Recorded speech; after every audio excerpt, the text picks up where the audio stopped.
Assalamualaikum warahmatullahi wabarakatuh. Waalaikumsalam warahmatullahi Bang wabarakatuh. Taufik Baudin ganggu di sela-sela rapat UI Watch. Kayaknya tentu paling tidak menyinggung lah tentang suhu politik yang berkembang baru-baru ini. Kita hanya baru beberapa hari Nasdem menyatakan dukungan kepada Capres Anies itu, hampir tiap jam setelah itu sampai sekarang itu ormas-ormas, perkumpulan-perkumpulan, bahkan tidak menutup kemungkinan beberapa partai juga ingin menyatakan sesuatu. Saya tidak perlu sebutkan ormas-ormas, kelompok, kumpulan-kumpulan orang yang sedang meminta jadwal untuk menyatakan dukungan kepada capres yang didengungkan oleh Nasdem. Tetapi bahkan Golkar, ya, bukan Golkar lah. Kalau orang melihat Akbar Tanjung kan tidak bisa memisahkan antara seorang Bang Akbar dengan Golkar. Nah, itu nampak dengan tidak kesabaran, beraninya, padahal sudah tahu Golkar itu termasuk kelompok KIB yang tentu ditata oleh penguasa untuk melakukan calon tersendiri. Nah, itu dulu mungkin dari Bang Taufik, mungkin bisa, saya kira Bang Taufik tentu punya hubungan sahabat lah sama Bang Akbar ya. Kira-kira apa maksud dari Bang Akbar ini dalam kaitannya dengan Golkar ini? Saya ngasih tanggapannya barangkali gini ya, karena menarik ini semuanya, fenomena yang menarik. Yang pertama, saya masuk ke Nasdem dulu. Dengan pernyataan Pak Surya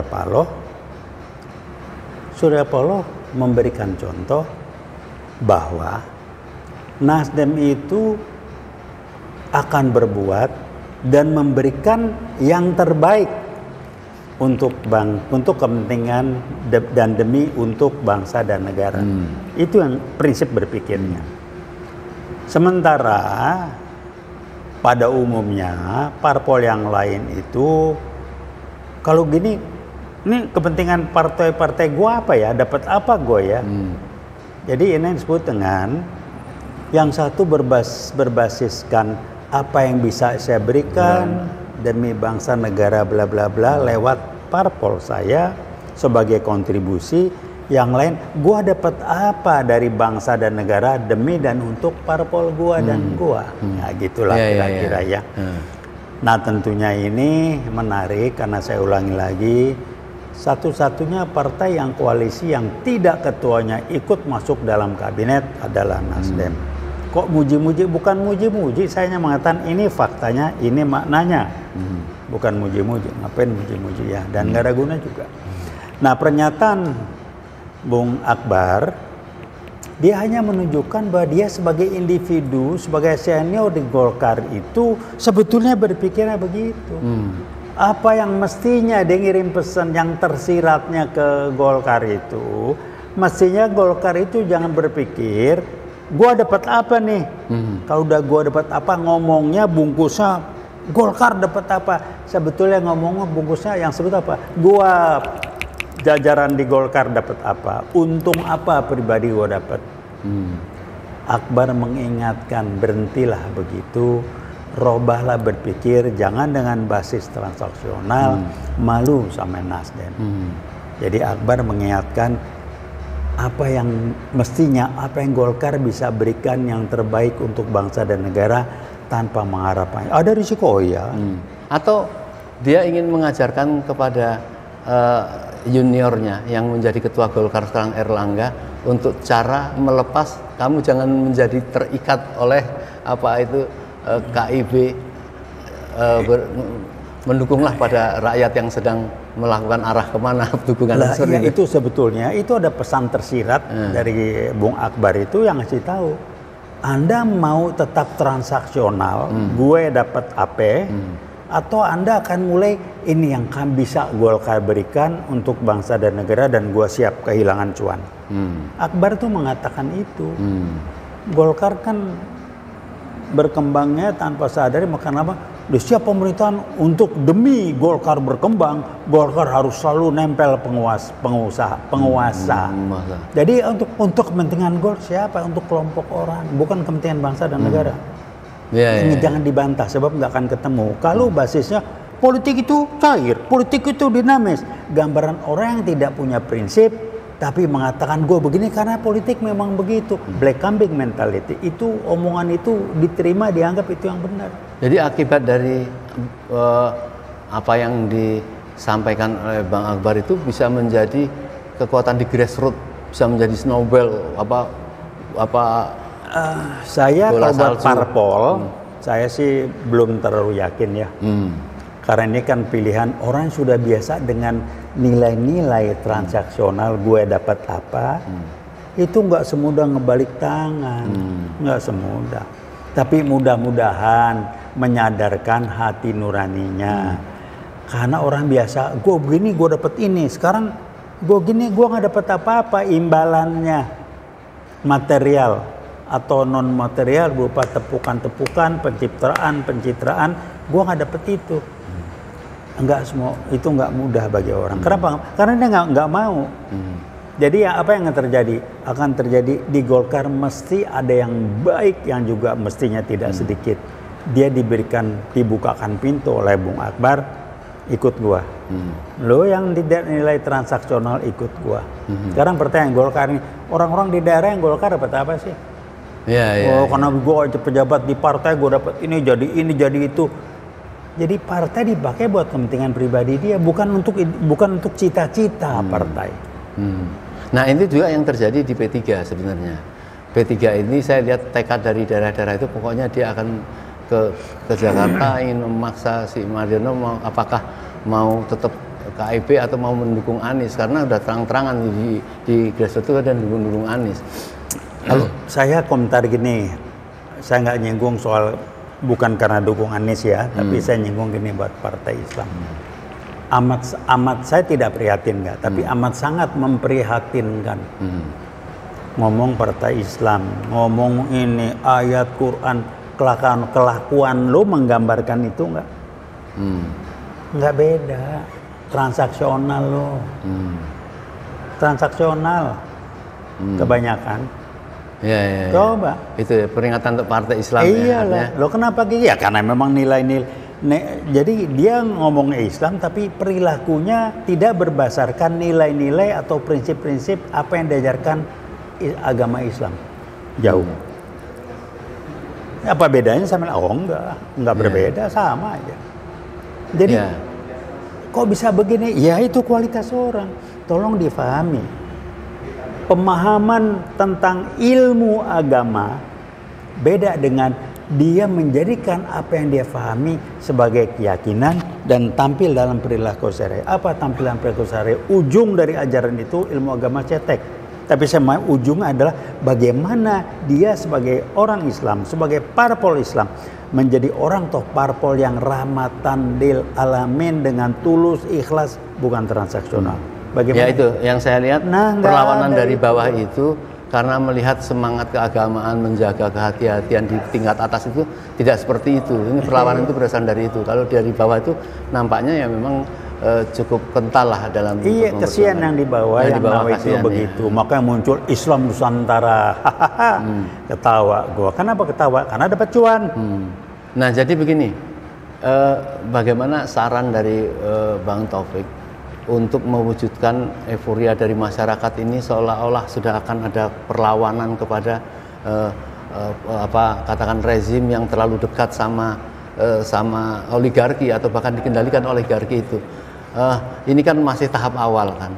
Artinya sudah dinyatakan kemarin oleh KPK bahwa dia tidak peduli terhadap apa yang dilakukan oleh Nasdem. Artinya dia tetap akan memproses Anies seolah-olah ada kaitannya terhadap itu. Nah ini yang masyarakat kayaknya sudah tidak tahan mau beradu argumen. Udahlah ya, sumber masalah semuanya adalah ini permainan PKI gaya baru. Ciri-cirinya apa? Gampang, saya bilang gampang betul. Siapapun, instansi, pejabat, siapapun yang memusuhi, bertindak berbuat merugikan umat Islam dan atau TNI, kepanjangan tangan, terpapar, atau dia adalah PKI gaya baru. Udah itu aja, itu satu. Kalau Firly saya udah ngomong berkali-kali, ini kan jaringan strateginya, maaf saya mengatakan dikoreksi kalau salah silakan. Tito tuh membangun jaringan polisi di mana dia berusaha mengendalikan semua melalui Satgas penegak itu ya? hukum. Satgas 303. Satgas mafia yang di bawah tanah, nggak ketahuan, kebongkar karena kecelakaan. Firly dipasang dengan mengeluarkan orang-orang KPK yang ini segala macam. Jadi kepanjangan tangan bisa dipilih, sehingga apa? Hukum dipakai buat kepentingan mereka. Kepentingan siapa? Ya kepentingan ide mereka. Ujung-ujung apa kalau ekstrim? Kali Pak Tito nih pengen jadi wapres atau pengen capres. Dan kenapa komandan polisi yang paling besar yang namanya Presiden kok menang wae? Dia tahu dan dia membiarkan dan dia mendukung. Hanya gaya memimpinnya seperti itu. Loh kok nanya saya? Lah Anda orang nomor 1, polisi di bawah Anda. Bagaimana ini ramai di media? Dibantah aja. Bagaimana dia melobi untuk menempatkan mantan Kapolda Papua jadi wagub. Ngapain urusan apa? Dan dia ditempatkan sebagai Menteri Dalam Negeri. Itu bukan cuma nama asang. Presiden pun ada ide, ada rencana tertentu. Siapa yang apakah ide dia atau dikendalikan kelompok PKI yang baru? Wallahu alam bisawab. Saya sih ngelihat lah, udah. Saya mencoba, petanya begini. Termasuk yang di Jawa Timur ini bisa kecelakaan, meledak. Dalam rangka barangkali mau uji coba kalau kita bikin sekian orang mati atau bikin keributan, ributnya sampai mana nih? Ini ngetes case ini. Ada yang bilang nih killing field-nya silakan aja. Masa nembakin pakai guys, udah tahu. Dan omongannya itu yang sangat enak. Sudah sesuai SOP. Kok bukan lihat resultnya, lihat SOP-nya. Anda kerja itu yang dicapai bukan caranya. Tujuan Anda tercapai nggak dengan apa yang Anda lakukan. Mikirnya dibenahin. Itu mikirnya cara jadi tujuan. SOP jadi tujuan. Nggak bisa lah. Nah dibantah, tidak ada SOP boleh pakai gas. Nah ngomong apa? Ini kan saya bilang mainannya sehingga ada medsos baru. Polisi sekarang ini tentu tidak semua polisi ya, tapi oknum-oknumnya. Kalau ini korban yang disalahkan, kilometer 50 yang salah korbannya, Yosua yang salah Yosua, sini yang salah penonton. Orang-orang yang mati dari sebagai orang jadi korban itu yang disalahkan. Nah suka-suka dia, ini udah meninggal. Itu begini ngarang aja. Saya cuma mikir nih mau tambah lama kok tambah nggak karuan ini ya.